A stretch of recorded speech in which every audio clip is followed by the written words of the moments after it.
Hi, welcome to Ask the Expert. I'm Rhonda Hines, filling in for Steve O while he's out on medical leave, and happy Thursday to everyone. Tonight, I'm joined by Paul Labiner. He is our wealth management and tax planning attorney. How you doing tonight, Paul? Good. Right. How are you today? Good. So I wanted to start the discussion with, tell us a little bit about yourself, like where you were educated and Sure. how long Rhonda, you've been doing this. It's a delight to be here with you this evening. Thank you. You're much prettier than Steve. I appreciate that. So it's a different flavor, from my vantage point. A little feminine energy in the room. Yeah, absolutely. So from the standpoint of my practice, as I've explained in the past, I think most people think of estate planning in a negative context. Mm-hmm. And first, I'd like to dispel the fact that it's much more than just estate planning. Mm-hmm. It's really family planning. The type of dynamics that I engage with my clients is not simply developing a financial blueprint to transfer wealth from one generation to the next, although that's an important component. That's just one aspect. That is really just one aspect. I mean, there are just so many other, issues that come into play in terms of developing a cohesive plan that incorporates a number of different issues. Like long-term care, for example, right? Well, long-term care, for example. Because we're all going to get older if we live. Creditors, for example, asset protection. I use this example frequently that, a week certainly does not go by where somebody doesn't say to me, Paul, I don't care under what circumstances you need to incorporate, but I do not want that son of a gun daughter-in-law of mine or that son of a gun son-in-law of mine to get my money. Okay. Okay. A lot of family love there. Yeah, it's a lot of family love, but it's not uncommon that people want to keep their money amongst their lineal descendants, and I get that and I understand that, but without proper planning, assets can transfer inappropriately. Okay. Okay, whether it's divorce, whether it's the drug addiction, whether it's the alcoholism, whether it's the poor financial management, whether it's just inappropriate use of funds for, any particular reason. There are a multitude of different reasons and protocols that are very subjective in nature. Yeah. Okay. Well, you made me think of a question about, how does a father-in-law protect, his money from going to daughter-in-law and son-in-law? Well, that's a great question. I mean, the knee-jerk reaction and you don't need me to do it. I mean, if you want to just transfer everything to your children and there are forms that you can get online. So, and if the couple's divorced, is that money protected? Yes. So the idea is to create financial fortress around the estate of the individual. And the way to do that is we commonly refer to them as trusts. So at the time of the demise of an individual, rather than just making an outright distribution of the money and having that individual take the money and then, let's say, go buy a new house. And then they go buy that new house and they jointly title it with their husband or their wife. Right. Okay, once they've done that, they've lost the benefit of having that money being kept as separate. Because they commingled it? Because they ostensibly commingled it. Oh, and as soon as that happens, and then as soon as that happens, and in the event of a dissolution of marriage, that $500,000 home that couple bought, $250,000 of it is going to go to a son-in-law or an ex-daughter-in-law. So your job is not only educate the person who's working with you, but maybe even educate their children. Absolutely. That's why I think of it more of a family plan. It's not an estate plan. It's not a tax plan. Is that when a post-nup would come into play? I'm just curious. Post-nup would come into play, but trying to get a post-nup written and drafted and signed is a very, very difficult task. And why is that? Because people don't want to give up their rights You after mean the once they're fact. married, they're Right. They're like, hey, I'm entitled. Right. So a prenup, usually no problem, although that's troublesome at times. If you change states. Right. But a postnup, I can't remember a circumstance where I was successful in suggesting to a client that they have a postnup. So you brought it up probably numerous times, Right. but the success rate's pretty low. The success rate is low, but there are some other mechanisms that we can incorporate, such as using trust or so forth. Or maybe a way to kind of funnel the money in a different direction where it's not put in a house but something else. Right. Yeah, you have to be creative, right? Well, you do. I mean, an example that comes to mind is that, this was a second marriage. Both the parents were clients of mine, and the daughter was getting married, and they wanted this daughter to have a prenuptial agreement. Okay, she was not a youngster; she had adult children. This was and no, she was in love, and this was going to last forever. and she did not want to hear about a prenuptial agreement. Oh, Okay, and unfortunately, the marriage was not successful. okay.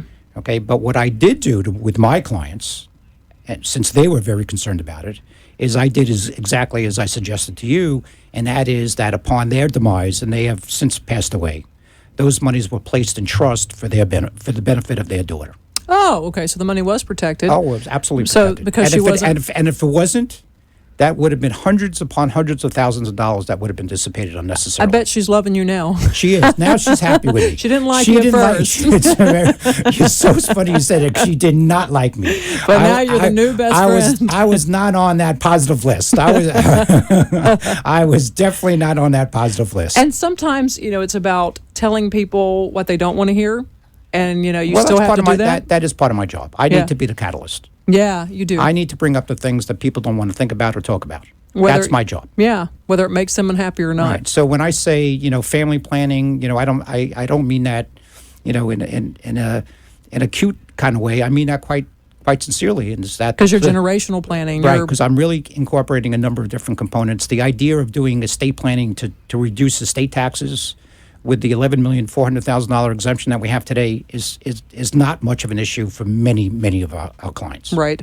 So there are other components that need to be taken into account. I want to talk about the new IRA account called Secure. Correct. Can you tell us what that is? I'd be glad to. Yeah. And this is an act that just became effective as of January 1st, 2020. So it's a new thing. It's a brand new thing and impacts everybody. Okay. Okay, it's to some extent in a positive way, but in most instances in a negative way. Well, can we hit the positives first? What's positive about it? Well, the positive is that the if you have an IRA account or a pension account or a 401k account, you must take distributions from that account in the old rules at the time that you reach age 70 and a half. So in the old law, it Right. was 70 and a half. That's correct. So you can defer, even though you can take out the money without additional taxation at 59 and a half, which is still a law. You can defer taking those distributions and have that money continue to grow on a tax-deferred basis, have that money protected from creditors. But once you attained age 70 and a half, in the old law, you must start taking what they refer to as minimum required distributions. Even if you're still working? Even if you're still working. So, because a lot of folks are working later. Are Yeah. you finding that? I am finding that. So now they can do this until 72 with this new now law? they can wait until age 72. So is it that dramatic? Another year and a half? I think it was more smoke and mirrors. I'm not sure the additional year and a half deferral in terms of taking the minimum required distributions is all that impactful. But Why did they determine that age? that's a good question. I can't answer that. Okay. No, I can't answer that. So does that benefit Uncle Sam in some way that I'm not aware of? Well, it doesn't benefit Uncle Sam because keep in mind that when you start taking distributions from the IRA, that becomes a taxable event. Okay. So Uncle Sam wants that tax revenue.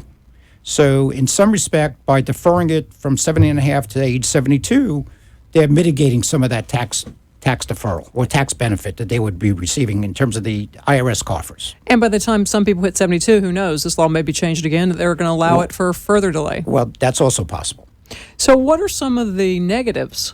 The biggest negative that is clear to me is the fact that what is commonly referred to as the IRA stretch has now been eliminated. I'm not familiar with the IRA stretch. Can you explain that? I'd be delighted to.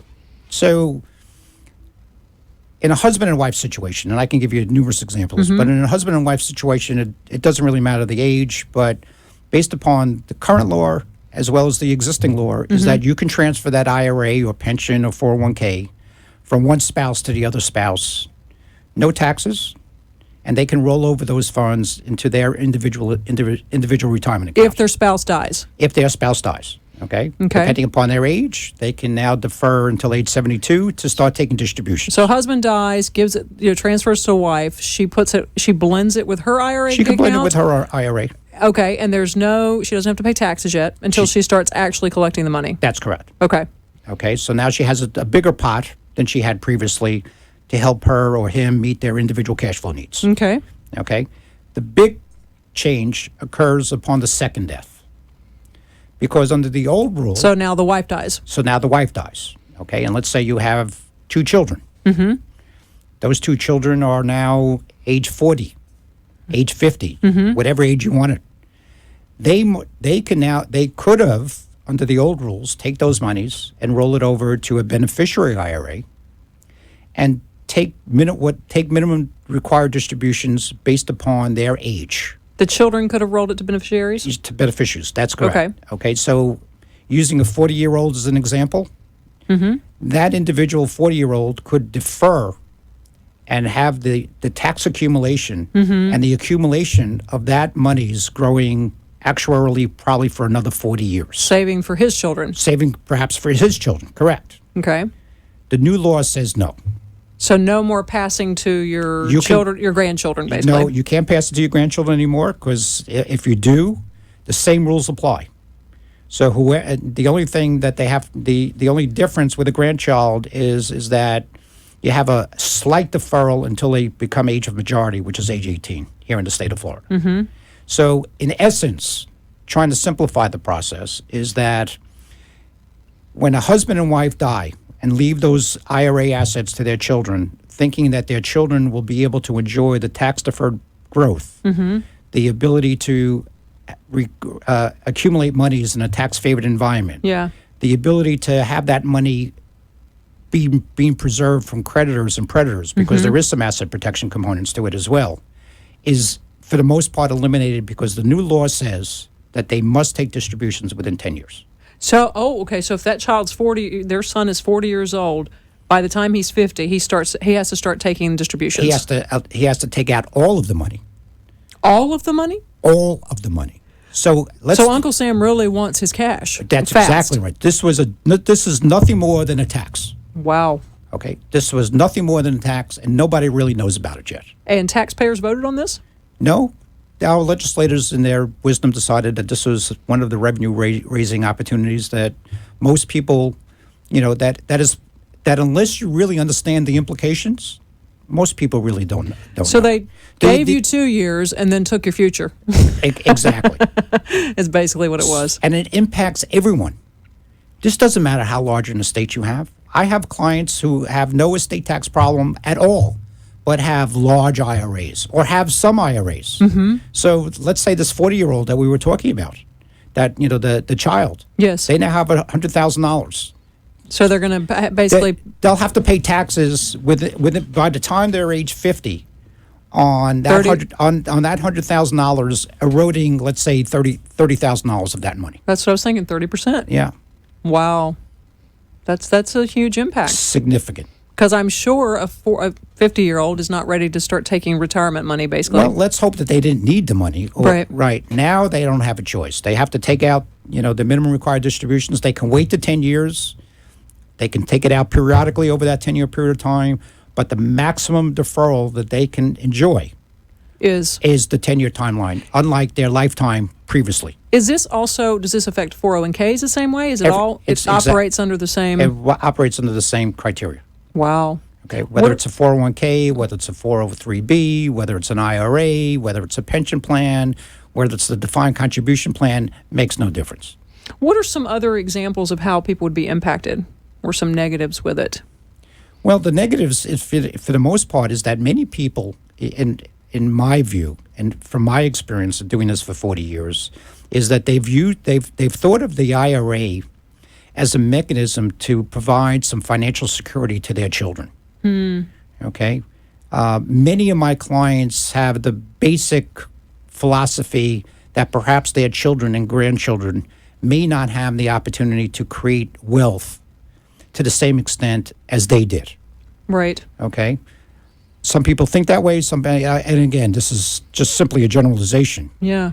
So the opportunity for them to be able to enjoy that nest egg for their own future retirement planning purposes has now been negated. Yeah, they basically don't have a say over their money. They don't, and Uncle Sam, in his wisdom, has created another tax revenue that is, there are trillions upon trillions of dollars in IRA accounts that get transferred, from one generation to the next. Now, Uncle Sam knows that. Right. Okay, so Uncle Sam knows that the estate tax with an $11,400,000 exemption is not significant in terms of creating much wealth to the coffers of the Internal Revenue Service. But they do now recognize that eliminating that stretch that we had previously, and giving that small window of opportunity of that 10-year threshold is a windfall for Uncle Sam. Sure. And they took people's choices. That's true. So what if I'm a grandparent that wants to give the money to the grandchild, but the grandchild's underage, and even within 10 years, that grandchild will be under 18? How does that work? Because they have to start drawing the money within 10 years. So using that as an example, if you have a grandparent that wants to leave the money to the grandchild, they can still do that. The 10-year clock doesn't begin ticking until they attain age 18. So you'd have to be a parent to be smart and figure out which would you get more time with. Correct. So you might be able to play it that way a little bit. Well, yeah, I mean, and there's some number crunching that comes into play. I mean, there's the time value of money. There's the cash flow needs. I mean, this is again, a good example of some of the working issues and moving parts that somebody needs to consider. When they start thinking about the transfer of wealth from one generation to the next. Yeah. Well, I want to go to a commercial break here in a minute, but I'd like to, when we come back, talk about some ways that you can mitigate this or some strategies that you can use to kind of, I don't want to say, what's the word, I guess, overcome this law or plan better. Yeah. And there are some opportunities that we can consider. Yeah. Okay, why don't you give folks your phone number and your website? Sure. Again, my name is Paul Labiner. My telephone number here in Boca is 561-998-2362. And my website is BocaRatonEstatePlanning.com. We will be back after this short commercial break, and we'll be continuing with Paul Labiner and talking about how to protect our assets as well as estate planning and various other topics. It was great. The law office of Paul S. Labiner has been providing quality and cost-effective legal advice to professionals, businesses, individuals, and families throughout South Florida, New York, and New Jersey for over 3 decades. Their mission is to provide personalized service which ensures that you, your family, your business, or your assets are safe and protected. Call attorney Paul S. Labiner today, 561-998-2362, and let him begin the creation of a financial blueprint in conformity with your needs, desires, and concerns. It took much effort and hard work for you to enjoy all that you have today, so it only makes sense that you implement strategies to protect and defend it.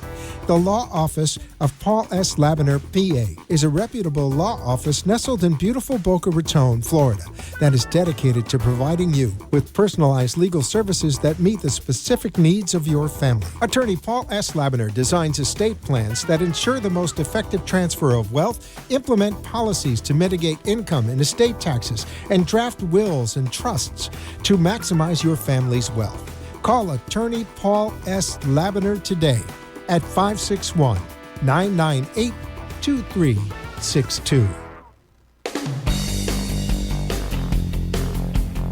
And we are back. Paul, we left off talking about some possible planning solutions that would help us with this new Secure Act that's come into place. Can you give us some ideas of what some choices we have? I'd be glad to. And again, keep in mind that the act is only 16 days old. So professionals. It's a baby. It's truly a baby. So the professionals like myself are beginning to digest it and try to begin to start formulating some ideas and thoughts and concepts to help mitigate this. And again, I must say that this is very subjective, and that my comments are general in nature, and that each situation is different. And you're welcome to come to my office, and I'd be delighted to meet with you at no cost or no charge, and sit down, have a cup of coffee, and review and give you some ideas or suggestions in an effort to try to mitigate this. So even folks who already may have an estate, a situation already planned out, it's good to kind of come in and get a second opinion. Absolutely. In fact, anybody who's done any planning and has an IRA needs to kind of reevaluate this. So what are the things that can possibly be done?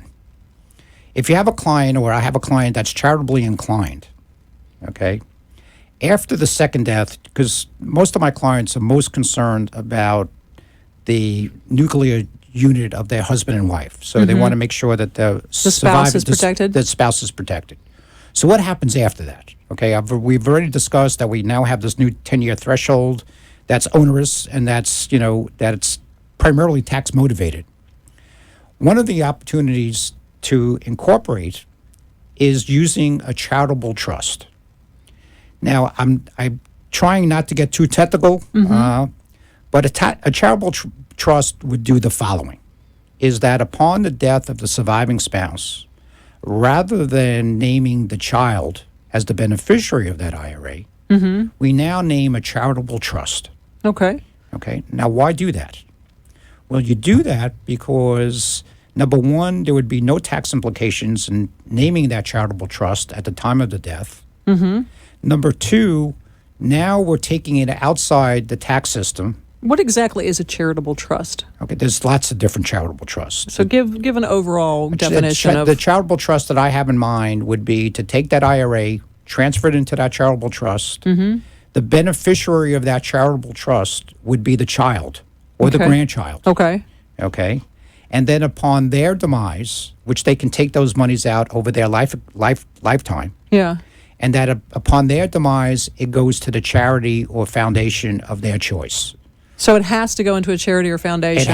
It ultimately has to go to a charity, and there must be at least 10% of those funds that were originally contributed that go to the charity for it to qualify. So let's say the grandchild who is supposed to get it, it got transferred into this charitable trust as a protection for her, or him. So it basically, they can keep everything but 10%. Just 10% has to go into some form of charity. Exactly. Which they could start a nonprofit themselves and and recirculate the money back into a business, right? I've crunched some of the numbers, and the numbers are outstanding, because when you take into account, when you compare it to that 10-year threshold, remember, Uncle Sam is going to let's use 30%. 30%. That's pretty onerous.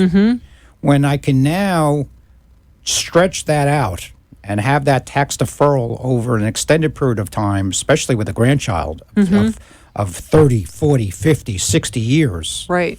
The beauty of compound interest comes into play.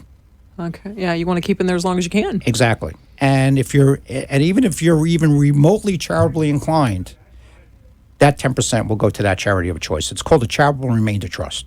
That's great. That's a great idea. Yeah. So I think that, for the right client, the right set of circumstances, that would be an ideal set of circumstances. It's a way to protect it. And 10% versus 30 is small potatoes, right? Right. Not only that, you're doing good. You're doing good with your money. Yeah, you're doing something. And it could be like something you're very passionate about, or just a business you start. It could be your church or synagogue. It could be, cancer research. It could be anything, as long as it's a 501c3 organization. It could be anything that, that you're passionate about. Exactly. Now, 10% on millions can be a huge amount of money. Exactly. So, well, I want to also talk about estate planning. What is the typical age that people start to plan their estate? Rhonda, I don't know if there's any typical age. I think it's really a function of your circumstances. I can give you some bullet points. Certainly, young marrieds with children need to think about doing some sort of planning, primarily for the benefit of their children. They want to be able to name a guardian, God forbid something happens to them, to take care of that child in the event of their unfortunate set of circumstances. They want to name a trustee to manage the monies, whatever that amount might be, for the benefit of that child at the time of their death. So young individuals, especially if they have children and young children, absolutely need to consider at least a basic plan. So even if they don't have a lot of money, a lot of assets? It's not a function of how much money. It's really a function of, making sure the preservation of the integrity of what you're looking to accomplish for the benefit of your child. Yeah, because most people do work for companies where they get 401ks and things so like that. There's usually some money involved, but the real triggers for that the young marrieds would be for the benefit of their young children. And so what are some components of some things you'd have like a young married couple look at? Like, just the will. Would you have them look at long-term care policies at that stage of the game? Or? No, I think they need some basic planning, a will, a power of attorney, a healthcare surrogate. They may want to consider some life insurance, for family security purposes, depending upon their needs and circumstances. A healthcare surrogate, what is that? Healthcare surrogate is the naming of an individual to be able to make medical care decisions on your behalf in the event that you're incapacitated to do so. Wouldn't two spouses typically do that for each other? Typically, yes. Okay. But they have to be named because under HIPAA has become onerous in terms of, other individuals having access or even communicating with the medical practitioner. So if that wife wants to turn off the life support, she may not be able to. That's correct. In fact, she won't be able to. I didn't know that. I thought the spouse would have. No, they need their. When did that change, by the way? Well, it's not a question of changing because the medical profession is required to sustain life. Now, the reality of the situation is most doctors will obviously converse with the loved ones and at least understand what their subjective wishes are. But the real key is to make sure that you have the legal documentation to make sure that the doctor or medical practitioner is comfortable with, with not only with the wishes, but also have the authority based upon that individual's set of circumstances. We have to go to commercial now, but I wanted you to tell everyone your phone number and your website again, because I think this is really useful information. Sure, be glad to. Again, my name is Paul Labiner. I can be conveniently reached at 561-998-2362, or my website is Boca Raton EstatePlanning.com. Well, thank you for coming in to educate us tonight. I learned a lot, and it was very helpful. My pleasure indeed. All right, take care. Thanks. Good night, all.